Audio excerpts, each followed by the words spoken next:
4 రోజుల క్రితం బోటు ప్రమాదంలో ప్రాణాలు కోల్పోయిన మత్స్యకార కుటుంబాల వేదన వర్ణనాతీతంగా మారింది. కుటుంబ పెద్దని కోల్పోయిన బాధితులు ప్రభుత్వ కార్యాలయాల చుట్టూ తిరుగుతున్నారు. మరోవైపు బాధిత కుటుంబాలకు ₹1 కోటి సాయం ఇవ్వాలని వైసీపీ నేతలు డిమాండ్ చేస్తున్నారు. విశాఖ కలెక్టర్ను కలిసి వినతి పత్రం అందించాయి బాధిత మత్స్యకార కుటుంబాలు. ఒక్కో ఫ్యామిలీకి ₹25 లక్షల సాయం అందించాలని కోరారు. పక్కా ఇల్లు నిర్మించడంతో పాటు ఇంటికో ఉద్యోగం ఇవ్వాలని విజ్ఞప్తి చేశారు. సముద్రంలో మునిగిపోయిన బోటుకు ₹50 లక్షల నష్టపరిహారం అందించాలన్నారు. మాకెంతైనా న్యాయం చేయాలని కలెక్టర్ గారు మేము కోరుకుంటున్నాం. ఎందుకంటే మేము చిన్న పిల్లలతో ఉన్నాం సార్.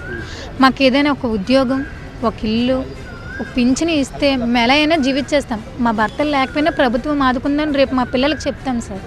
తమ డిమాండ్లపై కలెక్టర్ సానుకూలంగా స్పందించారంటున్న మత్స్యకార సంఘాలు ఇచ్చిన మాట ప్రకారం ప్రభుత్వం నడుచుకోకపోతే ఉద్యమిస్తామని హెచ్చరిస్తున్నాయి. ఆయనకు సానుకూలంగా స్పందించి ఆ రకంగా 15-20 రోజుల్లో వాళ్ళు ఏ విషయమైంది కూడా ఆయన చెప్తున్నారు.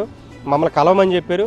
మళ్ళీ ఒక 15-20 రోజుల్లో కూడా మేము కలవడానికి సిద్ధంగా ఉన్నాము. మరోవైపు ఆసుపత్రిలో చికిత్స పొందుతోన్న మత్స్యకారుడు చిన్నాను కలిశారు వైసీపీ నేతలు. అతని ఆరోగ్యం గురించి అడిగి తెలుసుకున్నారు. ఫోన్లో చిన్నాతో మాట్లాడిన జగన్ ప్రభుత్వ సాయం ఏ మేరకు అందిందని అడిగి తెలుసుకున్నారు. ప్రమాదం జరిగిన తీరును జగన్ కు వివరించారు చిన్న.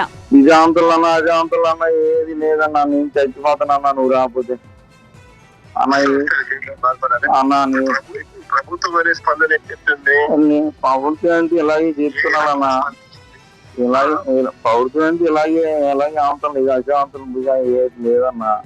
చెప్తాను అంటున్నాలే, ఇదే రేపు మాట్లాడుతున్నారు. చని పిల్లలతో ఉన్నానన్నా. అప్పులు చేసి ఆది చేసుకుని ఈ పిల్లలు 6 మంచిది చనిపోయాలి. నా కుటుంబం ఆ పిల్లల ముఖం చూడాలంటే నేను వెళ్ళలేదన్నా, ఇంటికి వెళ్ళలేదు. ప్రమాదం వెనుక ప్రభుత్వ నిర్లక్ష్యం ఉందన్నారు వైసీపీ నేతలు. మేము తక్షణమే మత్స్యకారుడికి ₹1 కోటి అనౌన్స్ చేయమని చెప్పి మేము ముందు నుంచి చెప్తా ఉన్నామాట. పక్కనే మీరేమో మొన్న స్టీల్ ప్లాంట్ లో 25 లక్షలు మీరు అనౌన్స్ చేశారు.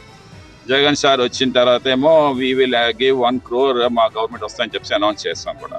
సముద్రంలో తీవ్రతను అంచనా వేసి మత్స్యకారులను అలర్ట్ చేసుంటే ప్రమాదం జరిగి ఉండేది కాదంటున్నారు.